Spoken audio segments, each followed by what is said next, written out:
When did you become the silent accomplice to a friend's ruin? I never thought it'd be the type of person to stand by and watch someone else take the fall for something I was just as complicit in, if not more so. But here I am, staring at the ceiling in the dead of night, the silence of my apartment almost suffocating, replaying every single terrible decision that led us all to this precipice. It's not just the legal ramifications that are twisting my gut into knots, it's the way Benjamin looked at me today, that usual easy charm replaced by a kind of brittle, desperate plea. And the worst part? A part of me, the part I'm trying to ignore, thinks he deserves whatever's coming.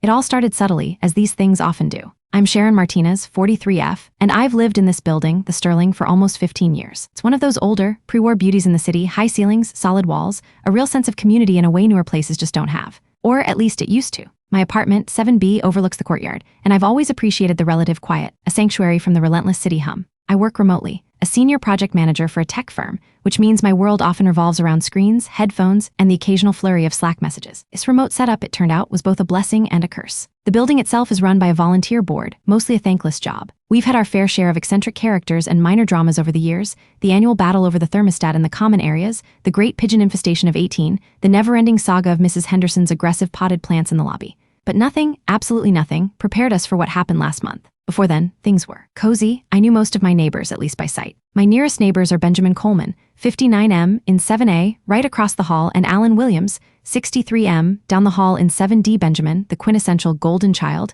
has always been the unofficial social director of our floor, if not the entire building. He's retired, or at least he says he is, from some high-flying advertising gig, and he carries himself with that effortless charm that just makes people gravitate towards him. He always looks perfectly put together, even when he's just popping out for coffee, and his apartment is a masterclass in minimalist chic, all polished concrete and artfully placed mid-century furniture. He hosts the most fabulous impromptu wine and cheese nights, often with expensive charcuterie boards and obscure foreign films playing softly in the background.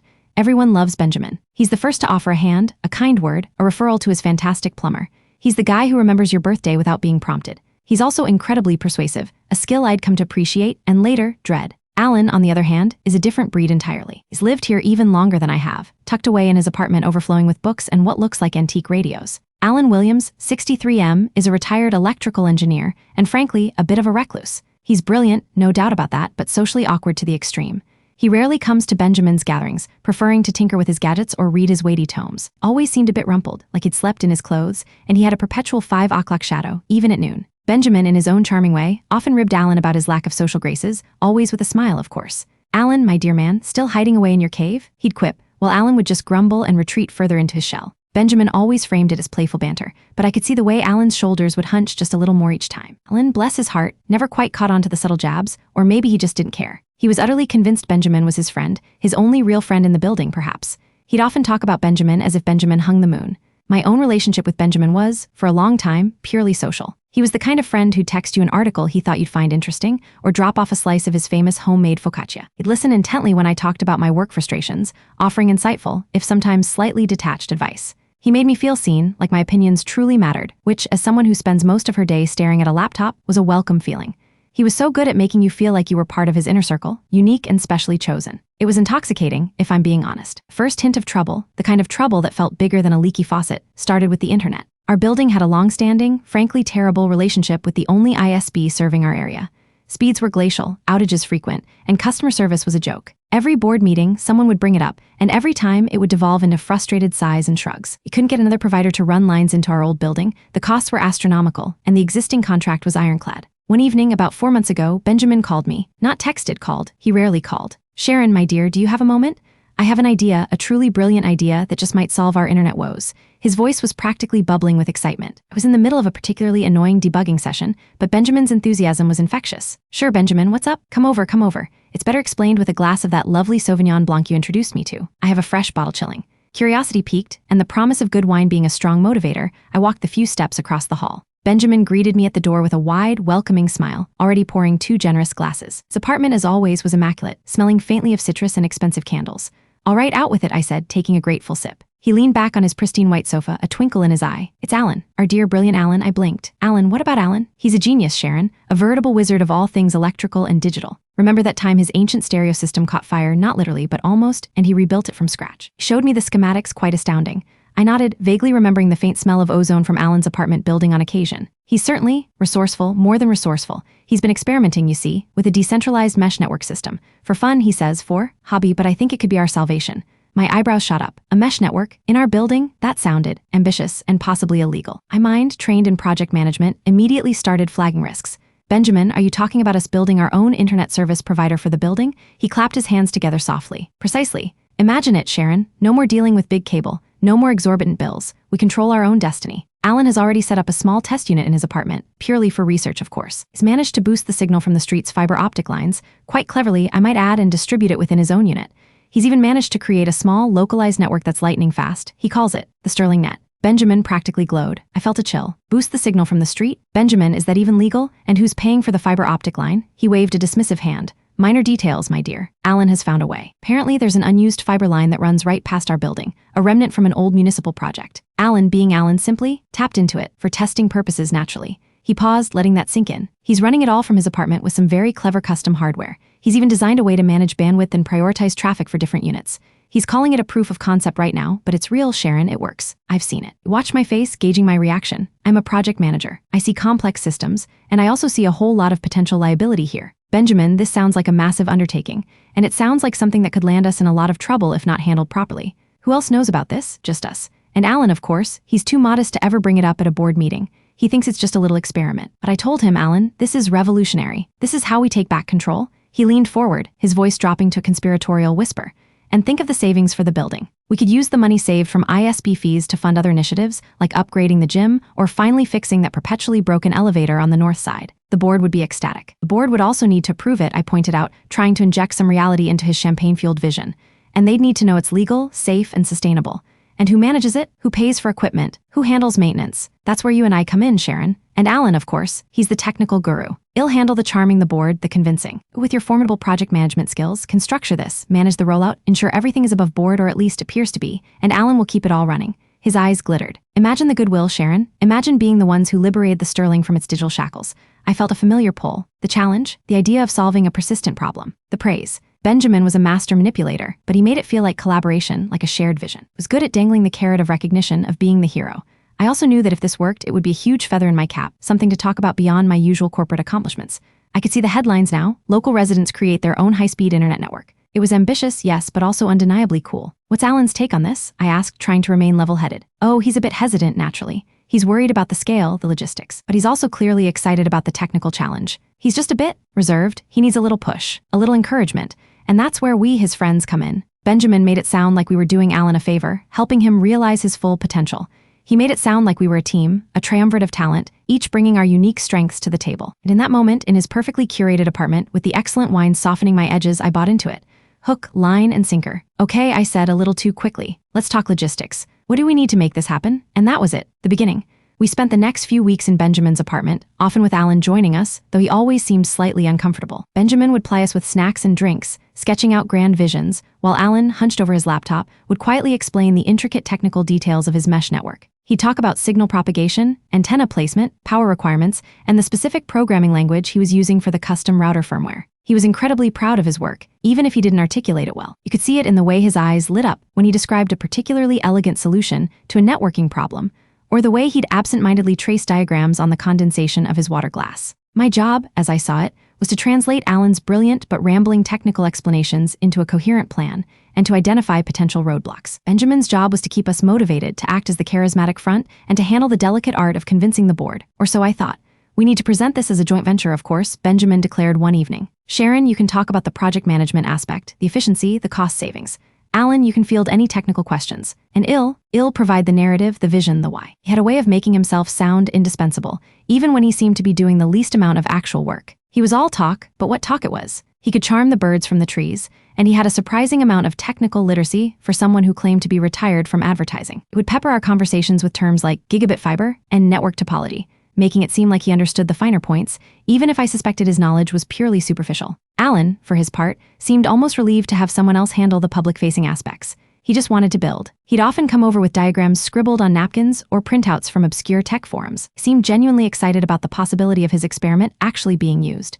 It's robust, you see, Sharon, he'd explain, pointing at a tangled drawing of nodes and connections. Each apartment would have a small receiver, a node. It would relay the signal to the next, creating a self-healing network. If one node goes down, the others reroute. It's elegant. I found myself increasingly impressed by Alan's raw intelligence, by the sheer audacity of his creation. This wasn't some cobbled-together Wi-Fi extender. This was a sophisticated, custom-built system, but I also felt a growing unease. Benjamin was subtly, but effectively, taking credit for Alan's ideas.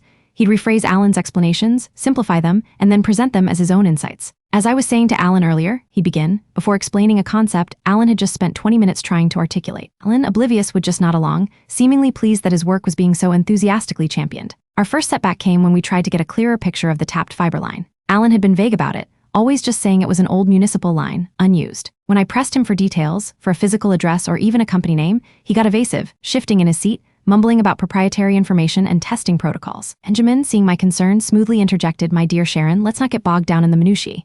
Alan is a master of these things, trust the process. The important thing is that it works and it's free." That last part, "it's free," was Benjamin's constant refrain. It was the golden ticket, the siren's song. The building was strapped for cash always. Free, high-speed internet was a dream come true for most residents. My internal alarm bells were ringing, but I ignored them. I was too caught up in the potential glory, the challenge, the feeling of being part of something revolutionary. I convinced myself that Alan, being Alan, simply didn't understand the need for transparency. Benjamin, I reasoned, was just being pragmatic. We prepared a presentation for the board. Benjamin did most of the talking, painting a vivid picture of a self-sustaining, community-driven network that would save the building thousands. Downplayed the technical complexity, emphasizing ease of use and reliability. I presented the project plan, the phased rollout, the budget for equipment, which, thanks to Alan's ingenuity, was surprisingly low, relying mostly on off-the-shelf components and his custom software. Alan sat quietly, only speaking when directly asked a technical question, providing succinct, almost robotic answers. He avoided eye contact, fidgeted with his hands, and looked as though he'd rather be anywhere else. Board, a mix of skeptical retirees and overwhelmed young professionals, was initially hesitant. Mrs. Davies, 70 SF, the board president, a woman whose stern demeanor belied a surprising soft spot for anyone who brought her homemade cookies, was particularly wary. "This sounds like piracy, Mr. Coleman," she said, her voice thin but firm. Benjamin laughed, a warm, reassuring sound. "Not at all, Mrs. Davies. It's simply resourcefulness. Alan has discovered a previously unutilized public resource, and we, as a community, are making good use of it. Think of it as collective ownership of an underutilized utility. It's entirely within legal gray areas, perhaps, but certainly not criminal. And think of the incredible benefit to our residents." He then launched into a passionate speech about digital equity and community empowerment. He even brought up the idea of setting up free public Wi-Fi in the lobby, which got a few murmurs of approval. In the end, after much debate, the board approved a pilot program for our floor. 7, we were to roll it out to our apartments first, collect data, and if successful, present a plan for building-wide implementation. Benjamin was beaming. Alan gave a tiny, almost imperceptible, nod of satisfaction. I felt a surge of triumph mixed with a lingering anxiety. The rollout on our floor was surprisingly smooth, thanks entirely to Alan. He worked tirelessly, moving from apartment to apartment, installing the small receiver nodes, configuring them, making sure everything was humming along. He even set up a small server rack in his apartment, buzzing quietly. That was the heart of the Sterling net. My own internet, which had always been spotty, suddenly became incredibly fast and reliable. Could stream 4K video without a single stutter, download large files in seconds. It was glorious. Benjamin naturally took all the public praise. He'd stroll through the lobby, accepting compliments, nodding sagely as if he personally strung every fiber optic cable. "Just doing my part for the community," he'd say, waving a hand dismissively, even as his chest puffed out slightly. He even started calling himself the Chief Connectivity Officer of the building, a title he clearly relished. Alan, meanwhile, would simply duck his head, mumble a thank you if someone managed to corner him, and scurry back to his apartment. He looked tired, perpetually so, but also seemed content in his work. He'd often come by my apartment late at night, bringing me printouts of network performance graphs, proudly showing off the impressive uptime and speed. He'd troubleshoot issues remotely, often before residents even noticed them, his fingers flying across his keyboard. He truly was brilliant. Life settled into a new rhythm. The internet was fantastic, the complaints stopped, and Benjamin continued to bask in the reflected glory, periodically reminding everyone how we, meaning him, had solved the problem. Then came the first sign that something was seriously wrong. It was a Saturday morning, and I was on my way to get coffee when I ran into Alan in the elevator. He looked even more disheveled than usual, his eyes bloodshot, his movements jerky. "Sharon," he said, his voice a strained whisper, "do you have a moment? It's urgent." I nodded, my coffee craving forgot. "What's up, Alan? You look terrible." He wrung his hands. "The usage, it's exponential. I can't explain it. We're pushing through terabytes of data daily, far more than residential use would account for. And I'm seeing patterns, connections to strange servers, high-volume uploads from multiple nodes, all at odd hours." My stomach dropped. "What kind of patterns? What kind of servers?" He pulled out his phone, his thumb shaking as he navigated to a screen. It was a jumble of IP addresses and data packets, but even I could see the alarming spikes. "I'm not sure, Sharon. It's encrypted, but it's not normal. It's too much. And the primary source, the main conduit, it seems to be coming directly from the main fiber tap. There's something else riding on our connection, something big." I felt a cold dread spread through me. "You saying someone else is using our network? Or that our network is being used for something nefarious?" He nodded grimly. "I can't confirm it, but the data strongly suggests large-scale data transfers that are not typical for residential usage. And the sheer volume, it's astronomical. And it's not coming from within the building's individual units, not primarily. It's coming from that main tap, flowing through our system, and out into the wider internet. Have you told Benjamin? I asked, my voice barely a whisper. He looked away, staring at the polished brass elevator doors. I tried. He said I was being paranoid. He said it was just a natural increase in usage as people got comfortable with the new speeds. He said I should focus on uptime, not imaginary boogeymen. Alan's shoulders slumped. He wouldn't listen. He just brushed me off. That didn't sound like the charming, collaborative Benjamin. It sounded like someone covering something up. My unease escalated into genuine fear. If Alan was right and something illegal was happening on our network, we were all implicated.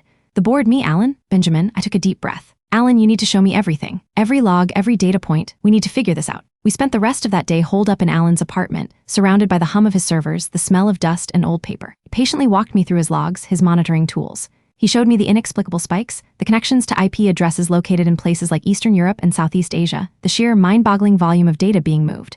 It was like a digital river flowing through our building, a river we knew nothing about, and one that was clearly carrying illicit cargo. I've tried to trace the source, to understand what kind of data it is, Alan explained, his voice low. It's heavily encrypted. Whatever it is, it's being done professionally. It's not just some kids downloading movies. My mind raced. How could this be happening? Who was doing it? And why was Benjamin so dismissive? A terrible thought began to solidify in my mind, one I didn't want to admit.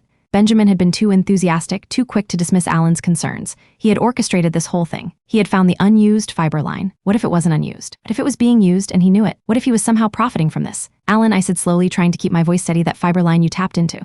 Where exactly is it coming from? Do you have specific coordinates or a utility marker? Anything? He hesitated, then pulled up a map on his screen, pointing to a nondescript utility box a few blocks away. It's a direct feed from there. Looks like it originally belonged to a defunct telecom company. I just rerouted the signal through our building. I thought it was abandoned. His voice was tinged with genuine confusion, a hint of childlike innocence that made my stomach churn. I stared at the map, that utility box. I'd seen it before. It was right next to an old, abandoned warehouse that had been boarded up for years, rumored to be a hub for less than savory activities. My heart began to pound. We need to talk to Benjamin, I finally said, my voice firmer than I felt. I need to get to the bottom of this. Now, Alan nodded, looking utterly defeated. I've tried, Sharon. He won't listen. He just tells me to keep the network running, keep the residents happy. That was it. That was the moment the manipulative friendship became a complicit nightmare. I walked out of Alan's apartment that day, the hum of his servers still echoing in my ears, the image of that utility box burned into my mind. I knew with a sickening certainty that Benjamin was involved in something far more sinister than just providing free internet. And I knew with an equally sickening certainty that I had been a willing pawn in his game. I had built the infrastructure, managed the project, and worst of all, vouched for him to the board. I was tied to this, legally and morally. And a part of me, the part that was furious at Benjamin's betrayal, wanted to expose him, no matter the cost. But another part, a more pragmatic, terrified part, wondered how much trouble it'd be in if I did. And how much I was willing to sacrifice to do the right thing, especially when the lines of right and wrong felt incredibly blurred, and the legal consequences could be devastating for all of us. I walked out of Alan's apartment that day, the hum of his servers still echoing in my ears, the image of that utility box burned into my mind. I knew with a sickening certainty that Benjamin was involved in something far more sinister than just providing free internet. And I knew with an equally sickening certainty that I had been a willing pawn in his game. I had built the infrastructure, managed the project, and worst of all, vouched for him to the board. I was tied to this, legally and morally. And a part of me, the part that was furious at Benjamin's betrayal, wanted to expose him, no matter the cost. Another part, a more pragmatic, terrified part, wondered how much trouble I'd be in if I did, and how much I was willing to sacrifice to do the right thing, especially when the lines of right and wrong felt incredibly blurred, and the legal consequences could be devastating for all of us. The next few days were a blur of restless nights and frantic research. My remote work became a convenient cover for my new obsession. My colleagues thought I was debugging code. I was actually deep diving into forums about telecommunications law, cybercrime, and data laundering. The more I read, the colder the knot in my stomach grew. The penalties for unauthorized network access, for facilitating illegal data transfer, were severe. Fines, jail time, professional ruin. My carefully constructed life, my quiet sanctuary in 7B, felt like it was crumbling. I thought of Benjamin, effortlessly charming, always just beyond reach, and the fury boiled over. How could he have used us like this? How could I have been so blind? I hated the feeling of being manipulated, of having my good intentions twisted into something so ugly. I also hated myself for letting it happen. My desperate need to be seen, to be part of something important, had blinded me to the glaring red flags. Benjamin had groomed me, just as he had groomed Alan, making us believe we were partners in a grand, benevolent scheme. I tried to corner Benjamin that Monday evening. I waited for him by the mailboxes, feigning casualness. Benjamin, a quick word. He smiled, that easy, familiar smile that now felt like a mask. Sharon, my dear, everything all right? The Sterling net performing up to par, I trust? It's about the Sterling net, yes, I said, trying to keep my voice even. Alan's noticed some unusual traffic patterns. A significant increase in data volume, not consistent with residential use. He's concerned. Benjamin's smile didn't waver, but his eyes, for a split second, hardened. Alan worries too much, Sharon. He's a brilliant fellow, but a bit of a hypochondriac when it comes to his network. People are just enjoying the speed, that's all. Streaming more, downloading more, it's a natural progression. I put a hand on my arm, a gesture of faux comfort. Trust me, everything is under control. Focus on the success, my dear. The building is thrilled. He squeezed my arm, then smoothly pivoted, seeing Mrs. Davies approaching. Mrs. Davies? Just the woman I wanted to see about the upcoming lobby redecoration. And just like that, he was gone, leaving me standing there, my questions unanswered, my suspicions confirmed. Wasn't dismissing Alan's concerns out of ignorance. He was actively shutting down any inquiry. I returned to Alan. He was my only ally and my responsibility. He brushed me off again, I told him, slumped on his worn armchair. He's hiding something, Alan. I'm almost certain of it. I've been doing some research. This could be serious. Illicit data transfer, illegal network access. We could be looking at severe penalties. Alan's face went pale. Illegal, but Benjamin said. He said it was just an unused line. For the community. He looked utterly bewildered, like a child who just discovered Santa wasn't real. The thought twisted my gut. He was so vulnerable, so trusting. I had to protect him and myself. We need to find out what exactly is flowing through that line, I insisted.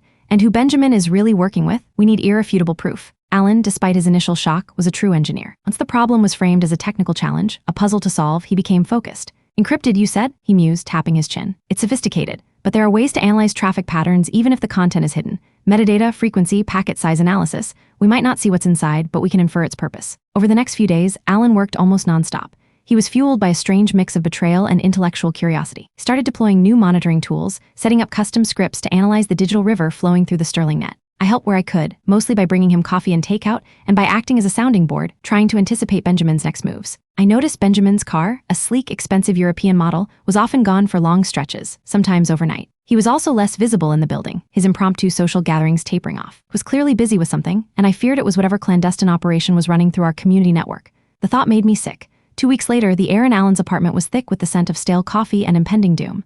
Alan pulled up a complex graph on his screen, his finger tracing a spike. Here, he said, his voice flat. This is it. Every Tuesday and Friday night between 1 a.m. and 5 a.m., massive, sustained data transfers. Petabytes. Not gigabytes, Sharon, petabytes. This isn't just someone downloading movies. This is an industrial-scale operation. What kind of operation? I asked, my voice barely a whisper. It's heavily obfuscated, routed through multiple proxy servers, but I've managed to correlate some of the outgoing traffic with known data centers, he explained, pointing to a string of locations. Some of these are in countries with lax data privacy laws, often associated with less than legitimate activities. And the volume, it looks like a data pipeline. Someone is moving an enormous amount of information, or perhaps distributing it, globally. My mind flashed back to the utility box, the abandoned warehouse, Benjamin's sudden wealth, his carefully cultivated image. What about the source, the physical source, not just the tap? Alan showed me a series of complex network diagrams. The primary connection is indeed coming from that utility box near the old warehouse. It's not an unused municipal line, Sharon. It's an active, very high bandwidth private fiber line. It was likely installed by a company that specializes in secure data transfer for specific clients.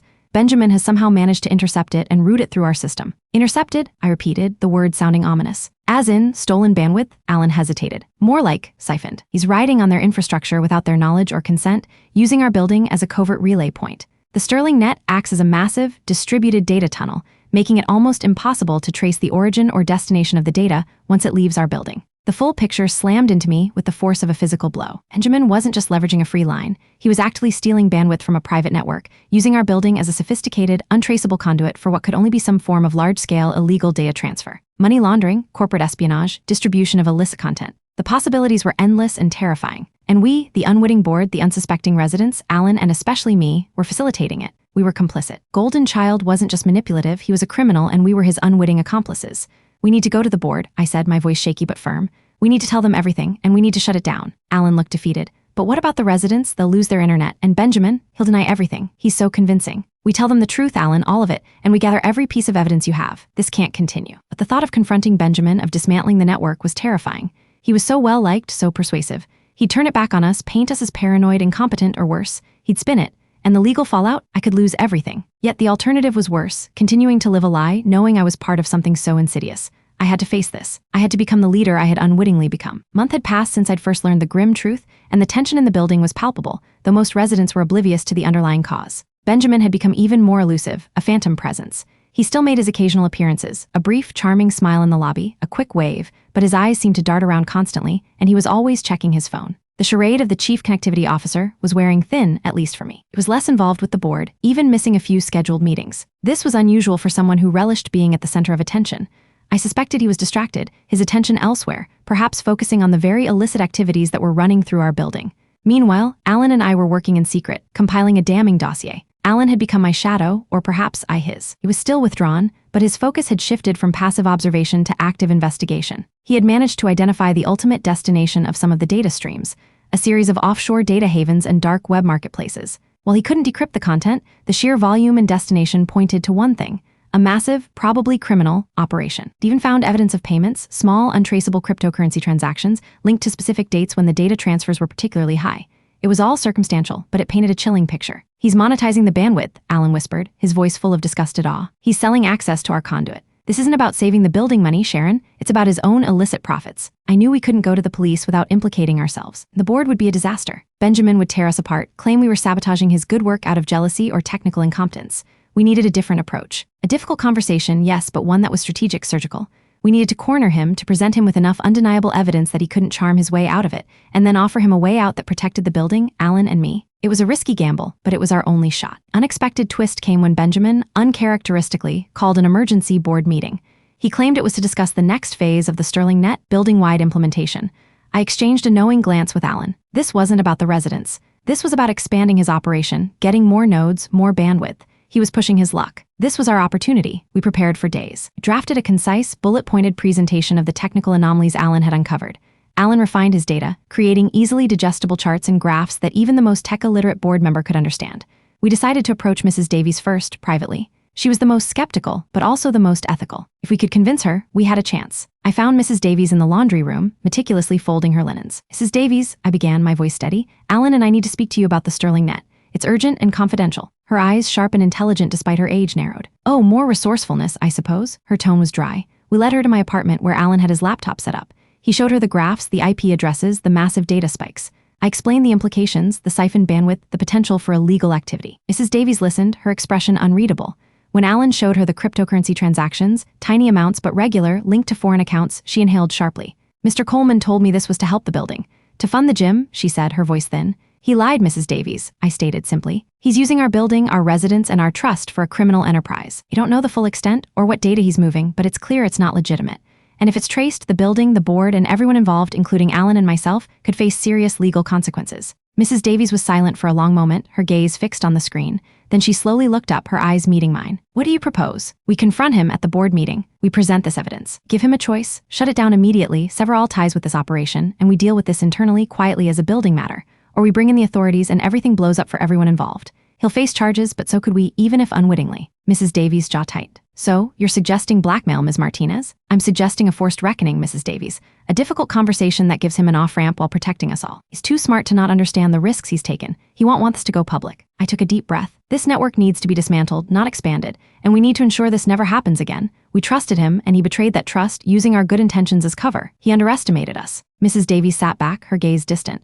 I could see the wheels turning in her mind, balancing the good of the building against the potential scandal. "Very well," she finally said, her voice firm. "But if this doesn't work, Ms. Martinez, if he manages to spin this, you, Mr. Williams, and I will be the ones taking the fall." It was a cold warning, but also a sign of trust. She was putting her faith in me and us. The unexpected leader, indeed. The emergency board meeting was scheduled for Tuesday night.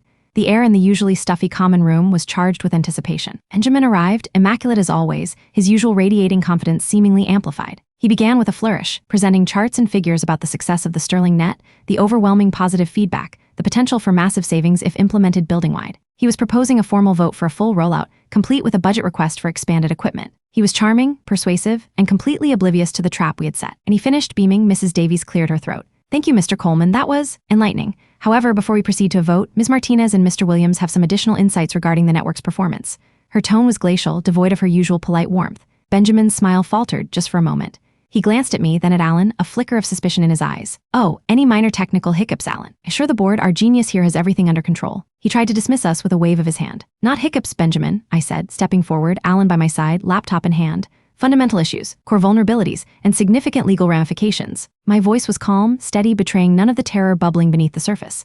I projected Alan's first graph onto the screen, the terrifying, unexplained data spikes. Alan, usually awkward, found a surprising confidence. He explained in clear, concise terms the volume of traffic, the strange patterns, the uncharacteristic hours. He pointed to the network diagrams, showing the data bypassing individual units and flowing directly through the main tap, using the Sterling Net as a relay. The board members shifted uncomfortably. Then I took over. "Benjamin, when you initially presented this, you assured us this was an unused municipal line. Alan's investigation and my subsequent research indicate otherwise. This is a private fiber line, and the data being transferred is immense, encrypted, and highly suspicious. We believe this network is being used as a conduit for a large-scale, potentially criminal data transfer operation, an operation from which you, Benjamin, appear to be profiting." The room went silent. You could hear a pin drop. Benjamin's face, usually so composed, drained of color. He opened his mouth, then closed it. His eyes darted around, searching for an escape, an ally. No one met his gaze. The board members looked from the damning data on the screen to Benjamin, their faces a mixture of shock and dawning horror. "Sharon, this is preposterous," Benjamin finally blurted, his voice higher than usual. "Alan is mistaken. These are just anomalies, increased usage. I am the chief connectivity officer. I know what I'm talking about." He tried to regain his footing to dismiss. "This is a smear campaign. I have dedicated myself to this building." "Show him the crypto transactions, Alan," I commanded. Alan projected another screen. Small, recurring payments from obscure crypto wallets, timestamps correlating perfectly with the massive data transfers, some originating from accounts linked to shell companies in tax havens. It wasn't direct proof, but it was enough. Benjamin stared at the screen, his polished facade cracking. The golden child was cornered, his shoulders slumped. The charm was gone, replaced by a desperate, trapped look. "We have two options, Benjamin," Mrs. Davies said, her voice like steel. "You admit to this, explain your involvement, shut down this illicit operation immediately, and we deal with this internally with minimal public exposure. The network will be dismantled. The building will revert to its previous ISB. We'll consider your future involvement with the board, and potentially your residency here, but we will not involve the authorities, provided you cooperate fully and truthfully. Or," she paused, her gaze unwavering, "we take this information, every log, every transaction, every bit of evidence directly to the relevant authorities, who will investigate your activities and, inadvertently, the building's involvement. The choice is yours. And I assure you, we are prepared to take the latter course if you choose not to cooperate." The silence stretched, thick with tension. Benjamin looked at me, a flicker of accusation, then pleading in his eyes. He looked at Alan, who met his gaze, his expression firm, no longer the naive admirer. He looked at Mrs. Davies, the stern matriarch who had finally seen through his carefully constructed illusion. Finally, Benjamin sagged. "I don't understand," he mumbled, his voice devoid of its usual resonance. I got into something. I was trying to make some money, an investment gone bad, a quick way out. They promised it was harmless, just data routing untraceable. I didn't think it would put anyone at risk. I just needed the money." His voice was barely a whisper. The self-serving confession, devoid of true remorse, was chilling. He wasn't sorry for the betrayal, only for being caught. That was the difficult conversation. It wasn't about forgiveness or reconciliation. It was about damage control, about accountability, about severing a toxic tie. And it worked. Benjamin, faced with the undeniable evidence and the threat of public exposure and criminal charges, chose the quieter path. He provided the necessary information, albeit reluctantly, for Alan to completely sever the illegal fiber connection. He withdrew his proposal for building-wide network expansion. Quietly, within a month, he sold his pristine apartment and moved out of the Sterling, disappearing as seamlessly as he had arrived. The chief connectivity officer was gone. The Sterling Net, the brilliant, compromised network, was dismantled. Alan painstakingly removed every node, every custom piece of hardware. He supervised the installation of a new, legitimate fiber connection from a reputable provider, a service the board had to pay for, but which offered peace of mind. Even volunteered to manage the transition, ensuring a smooth process. He was still quiet, still a bit rumpled, but something had shifted in him. He walked with a little more purpose, his eyes a little brighter. He had faced his betrayer, validated his own intelligence, and emerged stronger. He even started attending a monthly tech talk at the local library, something I never would have imagined him doing before. He still worked with his gadgets, but now he seemed to be building something for himself, not for someone else's agenda. My own journey was more complex. The initial relief of Benjamin's departure was quickly replaced by the lingering taste of shame and the daunting task of rebuilding trust. I had to face the residents, explain the situation without revealing the full, sordid details of Benjamin's criminal enterprise, just that the experimental network had unforeseen security vulnerabilities and was being decommissioned. It was a half-truth, but a necessary one to protect the building from broader legal scrutiny. I volunteered my project management skills to oversee the transition to the new ISB, working closely with Alan, ensuring the residents had reliable internet. It was a thankless job, full of complaints and frustrations, but I felt a responsibility to see it through. Over time, the collective memory of Benjamin and the Sterling Net faded, replaced by the mundane realities of apartment life. Alan became an unlikely, understated hero in the building, revered for his technical acumen and quiet competence. He was no longer just the eccentric recluse. He was the man who fixed our internet twice. People started greeting him by name, asking him for advice on their personal electronics, even inviting him to small gatherings. He hadn't transformed into a social butterfly, but he was undeniably more integrated into the community, more confident in his own skin. My perception of him had completely evolved. He wasn't just a technical guru. He was a person of profound integrity and resilience, a truly unappreciated partner who finally found his voice. As for me, Sharon Martinez, the unexpected leader, I learned a hard lesson about manipulation and complicity. I had always prided myself on my professional judgment, my ability to see through complexity. Yet Benjamin had played me perfectly, appealing to my desire for recognition, my love of a good challenge. I had allowed myself to be flattered, to be drawn into his orbit,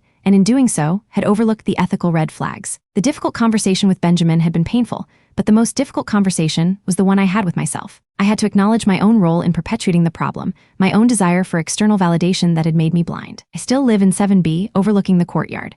The Sterling still hums with the familiar sounds of city life, but now the internet is stable, and the silence isn't suffocating. It's peaceful. The experience left scars, but also a newfound resilience. I'm more cautious now, more aware of subtle power dynamics, more attuned to that nagging voice in my gut. I've learned that true leadership isn't about being the loudest voice or the most charming. It's about seeing the truth, even when it's ugly, and having the courage to act, even when it's terrifying. I still see Alan occasionally. We share a quiet nod, a knowing glance. We were complicit, yes, but we also found our way out together. Manipulative friendship with Benjamin had nearly destroyed us, but in the wreckage, something unexpected had been forged. A genuine, if quiet, partnership and a clearer understanding of my own moral compass. The lines of right and wrong were no longer blurred. They were stark, and I now knew where I stood.